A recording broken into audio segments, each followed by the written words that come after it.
So one of the first things I said when I was creating my channel is that I wanted to go over things that were more than just the physical side of weight loss, because I personally have found that there is not only physical but also a lot of mental struggles with weight loss, and personally I found the mental ones to be the most difficult. So that's kind of what I'm going to do today. I'm going to kind of break down one big struggle that I've had in talking to other people that have lost weight. I found that in some of my friends and just people I've met, they've had this same issue.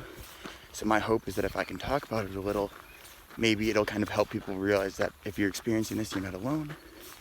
Or, I don't know, just kind of put some knowledge out there and just kind of open up a little bit. The thing I want to talk about today is being a self-advocate.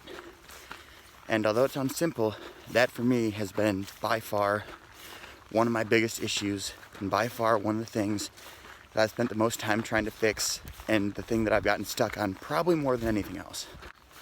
What I mean by saying be a self-advocate is honestly pretty much how it sounds. It's basically just standing up for yourself and realizing that you as a person do have worth. And I think for a long time, I always felt, due to my body image issues, that I was less valuable than pretty much everybody else.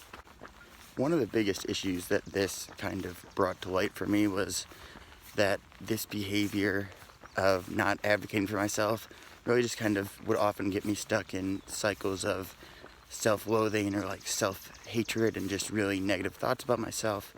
Another really big issue that I had was I realized kind of with my relationships and friendships and stuff like that, I had kind of built this interesting dynamic by where never standing up and advocating for myself, I kind of created sort of like unhealthy relationships. The issue with this was I had created a world in which my perception of myself and my perception of my self-worth was altered, and it wasn't accurate to what it actually was. It didn't matter what somebody did to me. If somebody called me fat, if someone called me a loser, I wouldn't be upset with them. I'd be upset with myself, and I'd be like, yeah, I am fat and I am a loser, so like I deserve to be called those things. I don't want this to be too long of a video, so I'm going to kind of try to wrap it up, but basically the reason that I bring this up today is because it is something that I think is super important, and also because honestly this is something I've been working on for a really long time, and I just recently had a few things that happened to me where I kind of realized that I needed to advocate for myself, and instead of just kind of like sitting back and blaming myself for things that happened that I knew in my heart I didn't deserve to have happen to me, for the first time in my life I was actually able to kind of step up to the plate and call people out and be like, hey, like when you said that, that was really offensive and I really didn't appreciate that. Or to just be able to say like, hey, when you canceled those plans that we had that I was really looking forward to, that upset me. And I think like realizing just that my emotions actually do mean something has been such a huge revelation for me. If this is something that you find yourself struggling with, I wish that I could give you like some sort of magic pill that would just kind of make this all go away. Unfortunately though, I know through experience that that's not the reality. What I can do is offer you 2 tips that I have found to be helpful, that I hope you may find to be helpful in this situation as well. The first tip that I want to give is to just kind of, when you notice yourself go into a cycle of like self-loathing, specifically after like an interaction with another person. So for example, let's say you have like an interaction with your coworker and there's something said that kind of makes you look back and think like, wow, like they're right, I am a loser, I do suck at my job, things like that. I would urge you to try to look at it from the perspective of, what if you were watching your coworker talk to someone else that way?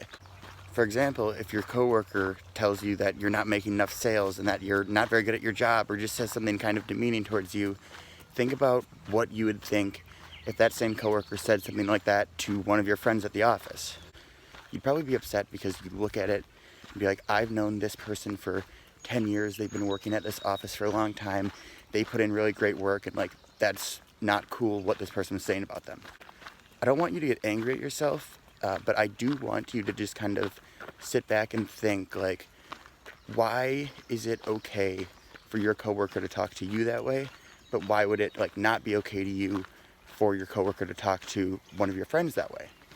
If you can, I'd urge you to try to kind of think about like, what is it that makes me feel less valuable than my friend, where like in that position, if they were saying it to my friend and it would make me mad, why would it be okay for someone to say it to me? And in reality, if you're like, well, that's because I do suck at my job and I am not making enough sales, then maybe that's kind of something that you can look at and reflect and kind of see if that's really accurate. The second thing that I'd suggest is to do things that you're truly proud of. I found it almost impossible to do things that I'm proud of and still find a way to have that self-deprecation win. I think the reason behind that is when you're doing things that you are really proud of and things that you realize are really hard, you're going to kind of realize that some of those negative thoughts that you're having about yourself may not be accurate. For example, when I started seeing things that I was doing that a lot of other people weren't doing, like I was eating better than most of my friends and most people I knew, I was exercising more than most people, I wasn't going out to the bars, I wasn't having like extra cheat things that were gonna mess me up calorie-wise. I was able to kind of gain a sense of self-respect in that because I realized how hard it was for me, physically and mentally. It sucked to not be able to go out and celebrate things with people. It sucked to know that I shouldn't be at the bars because I have work to do.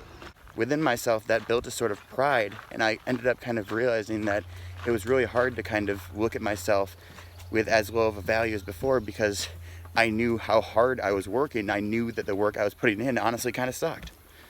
I knew a lot of the stuff that I was doing wasn't fun, but it was stuff that I was doing anyways, and I was doing it and it was hard, but I kept going. And I think I ended up kind of learning that there was something respectable in myself, that I was willing to do that.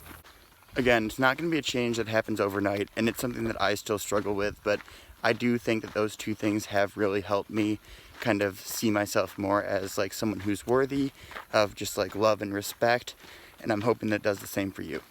It's definitely going to be a work in progress, but it's going to be one of those things where if you can start to kind of like see the flaws in your thinking and lay the groundwork, you're going to be a lot better off, and you're going to be able to kind of work on it as you go along. So guys, I know this was really a different video than usual. I hope you enjoyed it. Again, I really do think it's important to get into some of the mental side of weight loss as well. So I hope you enjoyed this video again. Thanks so much for watching. I'll see you tomorrow.